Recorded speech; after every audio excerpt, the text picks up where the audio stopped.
Hello my dear students, welcome to the class.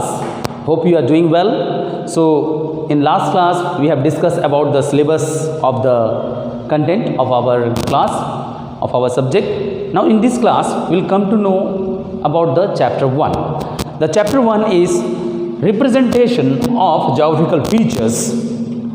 Representation of geographical features. What does this mean? That means whatever the things are present on the earth's surface, representing that things on a flat base, okay, with the help of map, with the help of different maps. So out of that we call that map perfectly as a topographical map.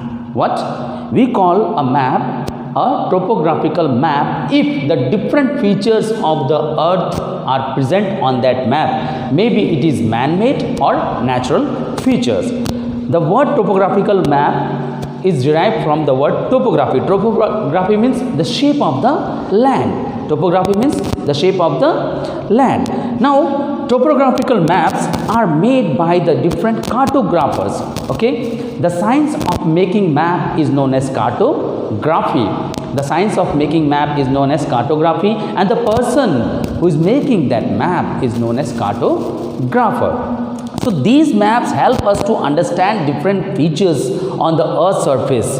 Okay, so topographical maps help us to represent the three-dimensional shape of the earth into a flat base. Okay, and for making these maps we need these 5 essential features. These 5 essential features must be present on a map, like number 1, colors, contours, grid, direction and signs and symbols. What are colors? Different colors represent different features on the map that we'll come to know right now. And what are contour lines? Contour lines are those lines which are showing the height of the equal places. Generally it is shown by the brown color. Next is grid. Grid means the network of horizontal and vertical lines in terms of latitude and longitude. What is grid? Grid means the network of horizontal and vertical line in terms of latitude and longitude is known as grid. So with the help of grid we can locate places. Next is direction. Direction is the most essential and important part of the map because it helps us to know the direction of a place.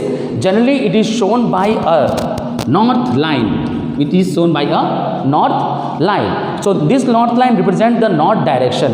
Accordingly we can find out the other direction. Next is signs and symbols. Different signs and symbols are being made by the cartographers to understand the map easily. Okay, they are known as conventional signs and symbols. So today we will come to know about the different colors, how these different colors help us to understand the map. Okay, dear students, as I told you that different colors represent the different features on the map. Like number 1 is the color black.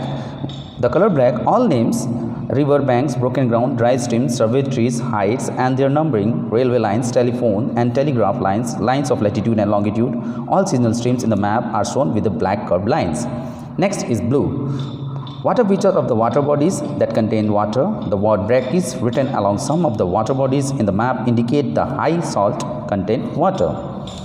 Next color, green. All wooden and forested areas, orchards, scattered trees and shrubs are shown by the green color. Next is yellow. Yellow color represents mostly the agricultural land area. All cultivated areas are shown with the yellow wash. Next, white. The uncultivable land is shown by the color white.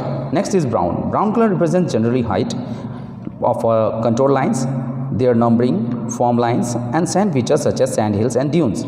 Lastly, we have the color red. Red color represents the grid lines, that is easting and northing, that is longitudinal distance and latitudinal distance, and their numbering, roads, cart, tracks, settlement, huts and buildings. So these are the colors which represent the different features on a map. Other for the contour lines and all we will discuss in next class. Hope you understood well. Thank you.